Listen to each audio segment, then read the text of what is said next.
저는 지금 하나드림교회에서 강도사로 있고요. 중고등부와 뭐 이것저것 뭐 다 맡고 있습니다. 예. 여기 뒤에 계시는 여기 안영주 목사님과 함께 사역하고 있는데 초등학교 때 노트북 들고 다녔던 것 같은데 지금은 같이 회의도 하고 여러 가지 함께 기도하면서 동역하고 있습니다.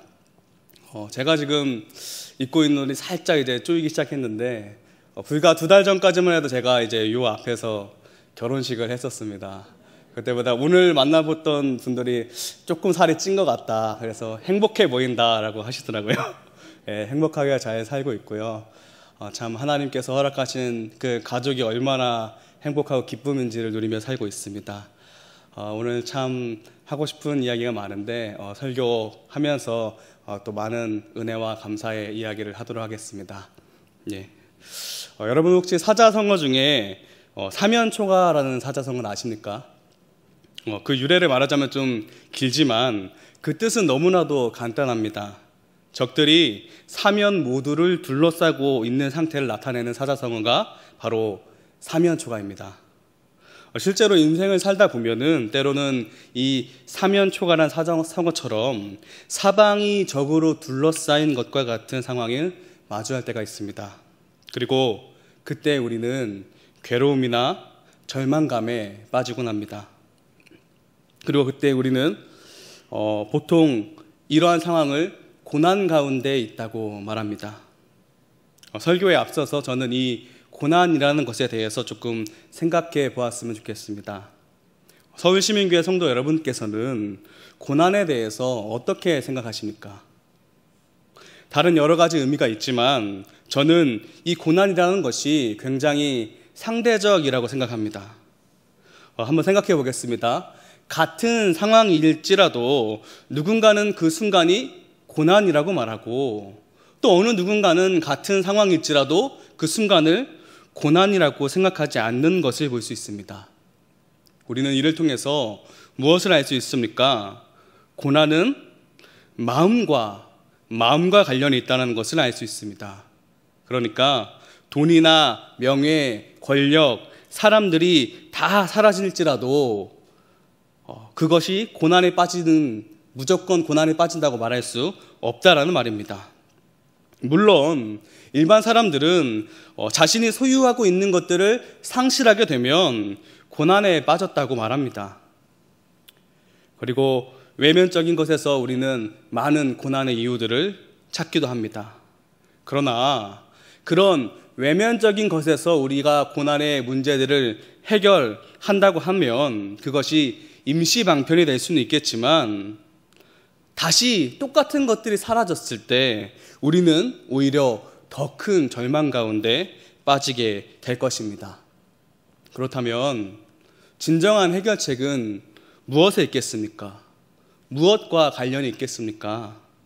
바로 그 역시 마음과 관련이 있습니다. 이제 본문을 한번 살펴보겠습니다. 오늘 읽은 시편에는 고난 중에 있는 사람이 등장합니다. 그는 지금 탄식하면서 이렇게 말합니다. 하나님이여, 사슴이 시냇물을 찾기에 갈급함같이 내 영혼이 주를 찾기에 갈급하나이다 라고 말입니다. 오늘 읽은 시편 기자는 사슴이 시냇물을 찾듯이 주를 찾기에 갈급하다고 말합니다. 여기서 등장하는 사슴은 저희가 생각하는 일반적인 사슴과는 조금 다릅니다. 그러니까 한국의 사슴들은 어떠합니까? 숲이 우거진 곳에서 언제든지 물을 찾을 수가 있습니다. 그러나 오늘 말씀에 나오는 사슴은 숲이 우거진 곳에 서식하지 않습니다. 성경 속의 사슴은 척박한 광야에서 서식하고 있습니다. 물을 좀처럼 구할 수 없는 광야에서 지금 이 성경에 나오는 사슴들은 살고 있다는 말입니다. 이 사슴에게 시냇물은 어떤 의미겠습니까? 물은 곧 생명과 같습니다. 즉 사슴이 시냇물을 찾기에 갈급함같이라고 하는 이 말은 시냇물이 어디 있나 여유롭게 둘러보면서 이리 갈까 저리 갈까 고민하는 것이 아니라 정말로 생존을 위해서 처절하게 몸부림치면서 주님을 찾기에 갈급해 한다는 말입니다. 그러니까 지금 시편 기자는 시냇물을 찾지 못하면, 즉 나의 주님을 찾지 못하면 죽게 되었습니다 라고 호소하고 있습니다. 아니, 도대체 어떤 고난을 당하고 있길래 이렇게 갈급히 주님을 찾는 것일까요? 오늘 우리가 읽은 본문 42편과 또 43편을 살펴보면 이 시편 기자가 왜 고난에 빠졌는지를 우리는 알 수 있습니다. 42편 2절과 3절 말씀입니다. 내 영혼이 하나님 곧 살아계시는 하나님을 갈망하나니 내가 어느 때에 나아가서 하나님의 얼굴을 배울까? 사람들이 종일 내게 하는 말이 내 하나님이 어디 있느냐 하오니 내 눈물이 주야로 내 음식이 되었도다. 아멘. 네, 시편 기자의 상황은 어떠합니까? 하나님 앞에 나아가고 싶어도 나아가지 못하고 오히려 주변에 둘러싼 사람들이 지금 하나님이 어디 있느냐라고 비방하는 상황에 있습니다. 이뿐만 아닙니다. 9에서 10절을 보면 내 반석이신 하나님께 말하기를 어찌하여 나를 잊으셨나이까? 내가 어찌하여 원수의 압제로 말미암아 슬프게 다니나이까 하리로다. 내 뼈를 찌르는 칼같이 내 대적이 나를 비방하여 늘 내게 말하기를 내 하나님이 어디 있느냐 하도다 라고 말하고 있고, 또 43편 1절과 2절에도 하나님이여 나를 판단하시되 경건하지 아니한 나라에 대하여 내 송사를 변호하시며 간사하고 불의한 자에게 나를 건지소서. 주는 나의 힘이 되신 하나님이시거늘 어찌하여 나를 버리셨나이까? 내가 어찌하여 원수의 억압으로 말미암아 슬프게 다니나이까? 라고 호소합니다. 정리해보자면 시편 기자는 지금 사면초가 말 그대로 적들에 둘러싸여서 조롱과 비방 그리고 멸시를 견뎌내는 그런 상황에 빠져 있습니다. 아무도 그를 지지하지도 않고 보호해 주지도 않습니다. 오히려 그를 비방하고 억압하는 자들에게 둘러싸여서 고립되어 있습니다. 그런데 우리가 여기서 주목해야 할 것은 이 시편 기자가 호소하는 궁극적인 고난의 원인이 자신의 고독함도 그리고 그를 둘러싼 적들도 아니라는 것입니다. 그렇다면 정말로 이 시편 기자를 절망케 하는 그 궁극적인 이유는 무엇일까요? 42편 4절과 9절 그리고 43편 2절에 그는 이렇게 고백합니다. 제가 읽어보겠습니다. 내가 전일 성의를 지키는 무리와 동행하여 기쁨과 감사의 소리를 내며 그들을 하나님의 집으로 인도하였더니 이제 이 일을 기억하고 내 마음이 상하는도다. 내 반석이신 하나님께 말하기를 어찌하여 나를 잊으셨나이까? 내가 어찌하여 원수의 압제로 말미암아 슬프게 다니나이까 하리로다. 주는 나의 힘이 되신 하나님이시거늘 어찌하여 나를 버리셨나이까? 내가 어찌하여 원수의 억압으로 말미암아 슬프게 다니나이까? 네, 이 시편 기자의 고난의 원인을 찾으셨습니까? 그를 지금 정말로 고통스럽게 하는 것은 무엇입니까? 바로 하나님을 향한 자신의 믿음이 지금 흔들리고 있기에 그는 너무나도 고통스러워하고 있습니다. 시편 기자는 자신을 둘러싸 자신을 비방하는 적들보다 하나님께 나아가지 못하고 하나님에 대한 믿음이 흔들리는 자신의 마음 때문에 너무나도 고통스러워하며 하나님께 처절한 탄식의 기도를 지금 올려드리고 있습니다. 사랑하는 성도 여러분, 이 말씀을 보면서 어떠한 생각이 드십니까? 우리에게 있는 크고 작은 탄식들이 생각나지 않으십니까? 사실 우리에게도 각자 참 말 못할 고민과 고통이 얼마나 많습니까? 그런데 한번 잘 생각해 보십시오. 정말로 우리를 힘들게 하고 아프게 하는 것은 무엇입니까? 재정이 힘들어지는 것입니까? 사람과의 관계가 무너지는 것입니까? 나의 명예가 실추되는 것입니까? 아니면 건강이 악화되고, 그러니까 지금까지 쌓아왔던 것들이 모두 무너져 내리는 것이 우리에게 정말 고난과 고통이라고 생각하십니까? 네, 물론 이러한 일들이 우리를 너무나도 힘들게 하죠. 고통스럽죠. 그러나 우리 그리스도인이 가장 고통스러울 때는 언제입니까? 바로 하나님을 향한 나의 믿음이 흔들릴 때 아닙니까? 그러니까 내 삶에 하나님이 더 이상 함께하지 않는다고 느껴질 때가 우리 그리스도인들에게 가장 고통스러운 순간입니다. 오늘 우리가 읽은 이 시편 기자도 그래서 하나님께 어찌 나를 잊으셨습니까? 어찌 나를 버리셨습니까? 하고 부르짖고 있습니다. 그렇습니다. 그리스도인들에게 진짜 고난은 세상의 것들의 부재가 아니라 바로 하나님의 부재입니다.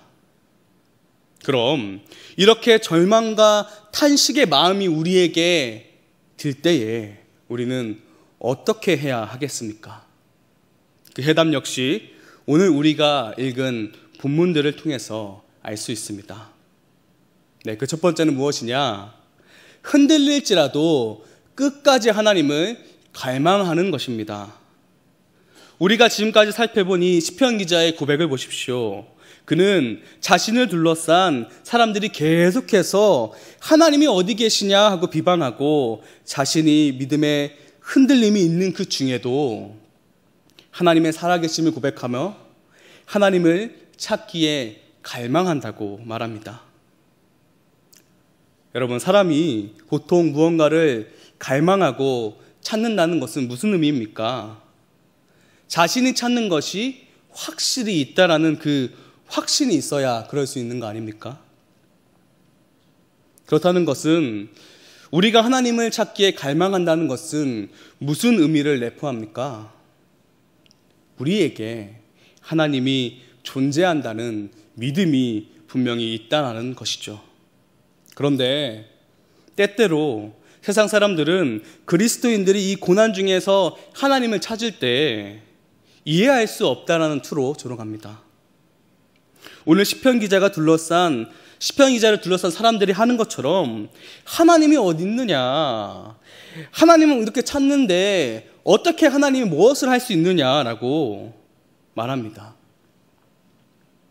그냥 자기 자신, 그냥 자기 마음에 위안 얻으려고 지금 없는 신을 만들어서 의탁한다고 말하기도 합니다. 그리고 그러한 말들을 들을 때에 우리의 믿음이 흔들릴 때가 있습니다. 하지만 흔들릴지라도 끝까지 우리는 하나님을 붙잡아야 합니다. 왜냐하면 하나님께서는 분명히 존재하고 살아계신 하나님이시기 때문입니다. 믿으십니까? 네. 시편 기자와 같이 우리도 때로는 참 하나님 어디 계십니까? 아유, 하나님 왜 저를 버리셨습니까? 라고 기도하면서 하나님 원망하기도 합니다.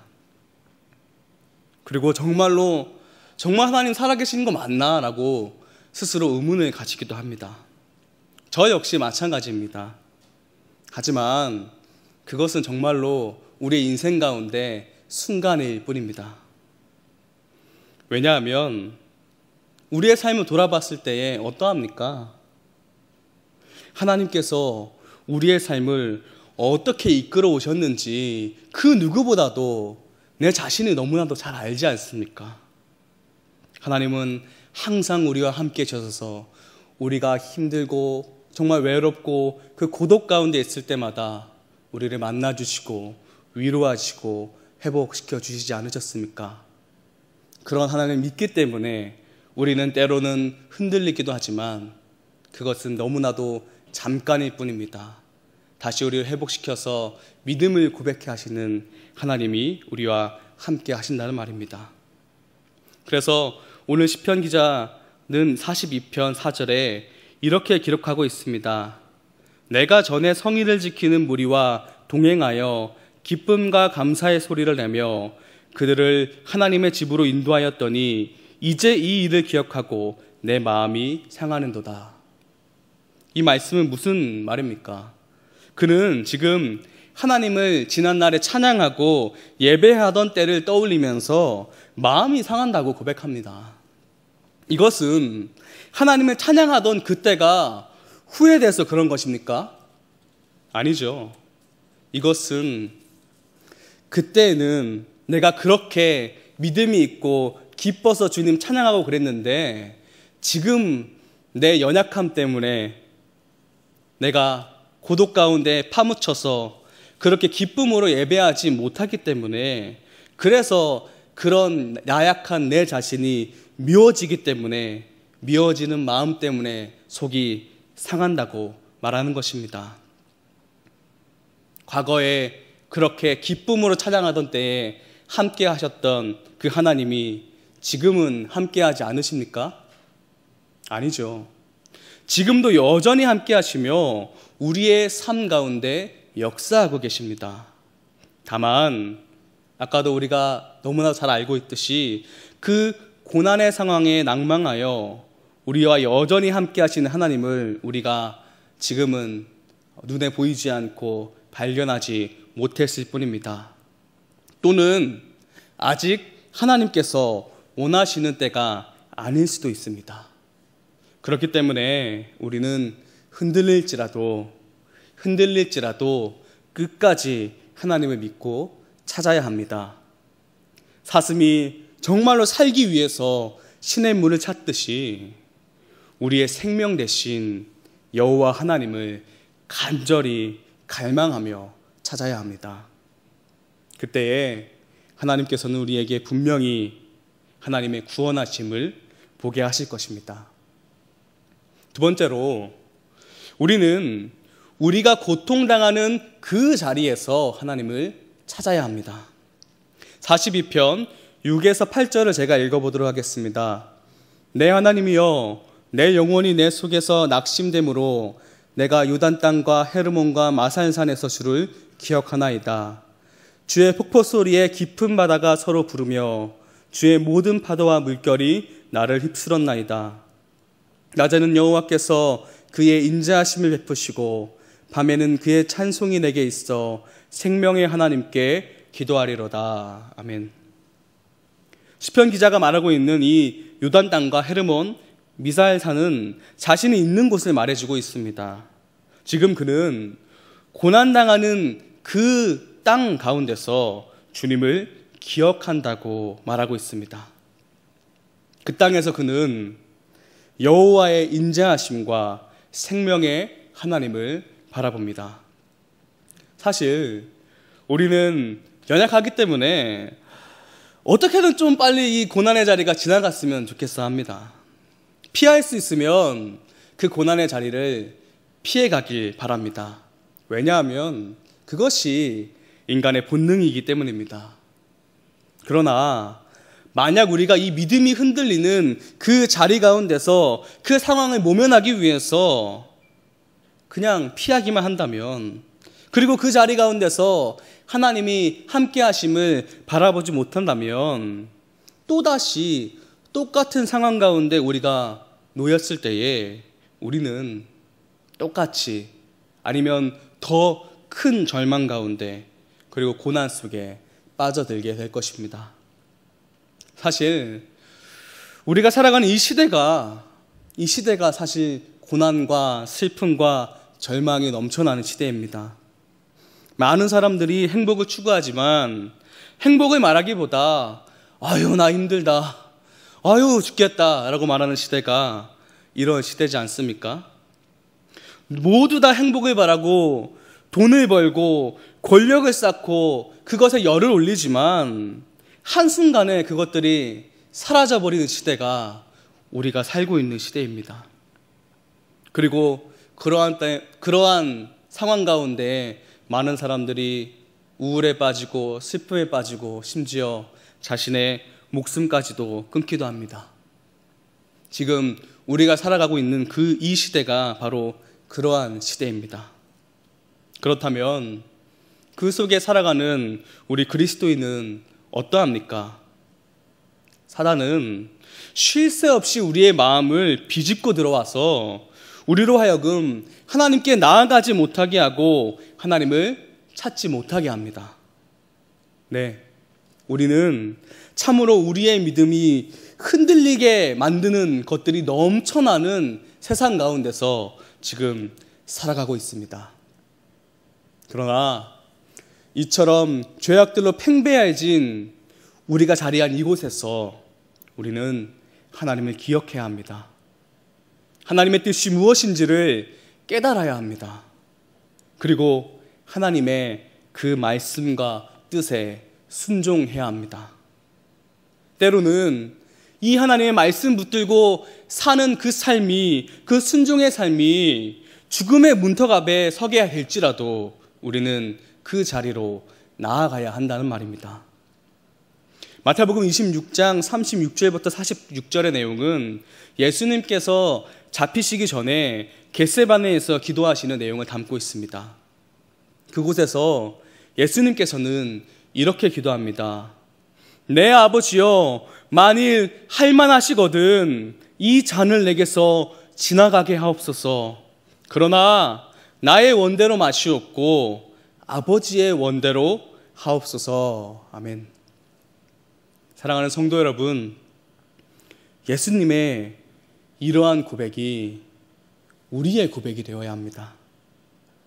참 고난이 넘쳐나는 이 세상 가운데서 우리가 살아가고 있지만 아버지 뜻대로 하옵소서라고 고백해야 합니다. 오늘 시편 기자가 그랬듯이 또 예수님께서 그러했듯이 말입니다. 그렇다면 우리는 그 고난의 자리 가운데서 구원을 베푸시는 하나님을 발견하게 될 것입니다. 그래서 하나님 안에 있는 그 참 평안을 누리시는 우리 모든 서울시민교회 성도 여러분 되시기를 소원합니다. 자, 마지막으로 셋째로 우리는 예배의 자리로 나아가기를 갈망해야 합니다. 43편 3에서 4절에 이렇게 기록하고 있습니다. 주의 빛과 주의 진리를 보내시어 나를 인도하시고 주의 거룩한 산 주께서 계시는 곳에 이르게 하소서. 그런즉 내가 하나님의 제단에 나아가 나의 큰 기쁨의 하나님께 이르리이다. 하나님이여, 나의 하나님이여, 내가 수금으로 주를 찬양하리로다. 아멘. 그는 지금 고난 중에 있지만 주의 빛과 진리로 인하여 자신이 하나님을 예배하는 자리로 나아가 예배하고 찬양하는 기쁨을 누리기 원한다고 고백합니다. 왜 이러한 고백을 하는 것입니까? 하나님께 나아가 하나님을 대면하는 것만큼 그에게 즐거운 것이 없기 때문입니다. 아까 우리 서 목사님께서 말씀하시지 않았습니까? 우리가 찬양하는데 이렇게 기쁘지 않고 무뚝뚝하게 어떻게 할 수 있겠냐고. 네, 맞습니다. 하나님 앞에 나와 하나님을 대면하는데 어찌 우리의 믿음이 흔들리며 괴로워할 수 있겠습니까? 사랑하는 성도 여러분, 이 하나님의 천국을 맛보는 자리가 바로 여기 예배의 자리입니다. 시편 기자는 주의 빛과 진리를 내게 보내시어 자신을 예배의 자리로 이끌어 달라고 노래합니다. 사랑하는 성도 여러분, 그 구원의 기쁨을 갈망하기를 소망합시다. 고난 중에 있는 자가 그토록 바라던 지금 그 자리에 여러분들은 지금 와 계십니다. 여러분들께서는 지금 천국을 맛보는 자리에 있다는 말입니다. 그렇다면 성도 여러분, 지금 성도 여러분들의 마음속에 즐거움이 넘치십니까? 지금 마스크를 쓰고 있어서 잘 보이진 않지만 눈빛으로 아유 즐겁습니다 라고 말해주고 있는 것 같습니다. 네, 너무나 감사합니다. 그런데 우리 마지막으로 한 가지만 더 생각해 봅시다. 이렇게 예배의 자리에서 천국을 맛본다는 것은, 그러니까 우리가 딛고 선 이 절망의 세상 가운데서 하나님을 기억한다는 것은, 그리고 흔들릴지라도 끝까지 하나님을 갈망한다는 것은 모두 한 가지 마음을 전제로 두어야 가능합니다. 다시 말하면 이 한 가지 마음을 가지지 않는 한 위에 세 가지를 할 수 없다라는 말입니다. 그것은 무엇일까요? 그것은 바로 하나님께 소망을 두는 것입니다. 42편과 43편 가운데 3번이나 반복되는 구절이 있습니다. 우리 한번 이 구절을 함께 읽어보도록 하겠습니다. 시작. 내 영혼아, 내가 어찌하여 낙심하며 어찌하여 내 속에 불안해하는가? 너는 하나님께 소망을 두라. 그가 나타나 도우심으로 말미암아 내가 여전히 찬송하리로다. 아멘. 무엇을 하라고 하고 있습니까? 바로 하나님께 소망을 두라고 하고 있습니다. 하나님께 소망을 두라는 것은 무엇입니까? 오직 하나님만 사랑하라는 것입니다. 하나님만 바라라는 것입니다. 하나님만 의지하라는 말입니다. 사실 우리 안에 믿음이 흔들리는 이유는 무엇입니까? 우리가 하나님이 아니라 다른 것에 소망을 두었기 때문입니다. 세상에서의 유혹이 왜 우리를 엄습하는 것입니까? 우리가 하나님 외에 다른 것들을 바라기 때문입니다. 예배의 자리에 나아가지 못하고 예배의 자리에서 왜 우리는 천국의 맛을 보지 못하는 것입니까? 우리가 하나님만 사랑하지 아니하고 다른 것들을 사랑하고 있기 때문입니다. 맞습니다. 우리가 고통을 느끼고 힘들어하는, 그토록 피하고 싶은 고난은 사실 우리가 하나님께 소망을 두지 않을 때 찾아옵니다. 어쩌면 그것은 당연한 것입니다. 왜냐하면 우리는 죄인이고 연약하기 때문입니다. 그러나 우리가 초점을 맞춰야 하는 것은 하나님께서 이렇게 연약한 우리를 사랑하시고 받아주신다는 사실입니다. 하나님께서는 시편 기자와 같이 우리의 모든 탄식을 자신에게 다 맡기시기를 원하십니다. 그리하면 그가 나타나 도우심으로 말미암아 너가 고난 중이라고 생각하는 그 자리에서 여전히 하나님을 찬양하게 될 것이라고 말씀하십니다. 그리고 바로 이것이 우리의 소망입니다. 하나님께서는 하나님께 나아와 우리의 모든 것을 맡기게 하기 위해서 자신의 사랑하는 독생자 예수 그리스도를 우리에게 보내주시기까지 하셨습니다. 우리에게 이것보다 더 큰 소망이 어디 있겠습니까? 이 소망이 우리의 전부입니다. 말씀 맺기 원합니다. 사랑하는 성도 여러분, 제가 어렸을 때를 생각하면 그러니까 제가 원주에 살다가 서울에 왔을 때를 생각하면 오히려 좋았던 기억보다 힘들었던 기억이 많았던 것 같습니다.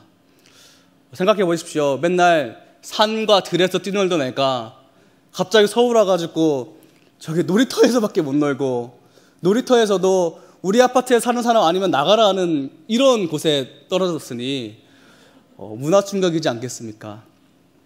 그리고 우리 집이 그렇게 좋지 못한 곳에서 살기도 했으니까 참 많은 어려움이 있었던 것 같습니다. 어린 나이였지만 힘들구나, 절망과 고난을 느끼기도 했습니다. 그런 시절 가운데 서울시민교회를 오게 된 것이죠. 서울시민교회에 와서 참 제 인생 가운데 많은 감정과 경험들이 있었습니다. 그런데 제가 지금 와서 생각해 보면 다른 기억은 잘 안 나는데 예배드린 기억은 많이 남더라고요. 저기 유아실 보이시죠? 거기서 막 한 10명, 15명 모여가지고 집사님, 권사님들 기도하는데 거기 이제 끌려와가지고 같이 기도하고, 여기 저희 부모님 여기 앉아 계시는데 항상 저기에서 특세도 드리고 예배도 드리고 하나님도 만나고 했던 기억이 많이 납니다. 어린 시절에 생각해보면 왜 이렇게 내 인생 가운데 굳이 겪지 않아도 될 일들이 벌어지나 라고 생각했지만, 하나님을 만났고 하나님께서 저를 부르셨던 시기 역시 그러한 시기인 것 같습니다. 지금으로 생각하면 참 탄식밖에 안 나온 정말 10대였는데 그때 하나님이 저를 만나주시고 하나님이 저를 사랑한다 말씀해 주시고, 그 예배 가운데, 그 기도하는 것 가운데 눈물 흘리며 하나님을 소망하게 했던 기억 역시 바로 이 서울시민교회에 와서 예배드리고 기도하고 수련회 갔던 기억인 것 같습니다. 참 그럼에도 불구하고 저뿐만 아니라 많은 서울시민교회 성도님들 얼마나 많은 시련과 고난이 있으시겠습니까? 그러나 기억에 남는 것은 결국에는 그런 시련 가운데서 하나님께 나아와 주님을 소망하며 나의 모든 것을 내려놓으며 주님께 맡겼던 건 아니겠습니까? 저는 이 교회 올 때마다 너무나도 좋습니다. 제일 많이 듣는 말은 무엇이냐면, 박 강도사님, 전에는 전도사님일 때 기도하고 있습니다 라고 하는 것입니다. 저는 오히려 20대 때는 정말로 편하게 잘 살았습니다. 그때 저는 나는 그냥 이제는 인생이 좀 탄탄하게 열리는구나 하고 그냥 속이 편했습니다. 근데 지금 와서 생각해보면 왜 그렇게 20대 초반에 즐거웠나 생각해보면 그때는 기도도 많이 안 했거든요. 우리 권사님들, 집사님들께서 정말 저를 위해서 많이 기도해 주셨기 때문에 그래서 그랬구나라는 게 20대를 넘어가고 신대원을 가고 사역을 좀 더 많이 하면서 정말 이분들이 그냥 하는 말이 아니구나, 정말 저를 위해서 기도하셨구나, 그래서 제가 이렇게 사역하고 하는 것에 힘이 되는구나라는 생각을 많이 합니다. 사랑하는 성도 여러분, 제가 이곳에 오면서 많이 생각한 것은 내가 이렇게 기도 많이 받았는데 우리 서울시민교회 성도님들께 할 수 있는 게 무엇일까? 저는 하나님께서 저를 부르셨을 때 사랑 주는 사람 되라고 하셨거든요. 가장 제가 줄 수 있는 사랑은 말씀 전하는 거더라고요. 예수님 전하는 거더라고요. 그래서 오늘 이 자리가 너무나도 기쁩니다. 너무나도 저를 위해서 기도를 많이 해주셔서 제가 시시때때로 사역이 힘들 때마다 그런 것들을 떠올리면 힘을 얼마나 많이 얻는지 모르겠습니다. 사랑하는 성도 여러분, 우리의 기도의 힘이 정말로 큰 효력이 있습니다. 우리가 탄식이 있고 절망이 있고 이 세상 가운데서 정말로 이 죄의 미참 때문에 고통 중에 살아가지만 우리 한 분 한 분의 이 중보하는 기도와 이 예배의 자리에서 기쁨을 누리는 것이 우리에게 정말로 이 말씀에서 말하는 것이 아니라 정말로 우리에게 소망이 되고 기쁨이 된다는 말입니다.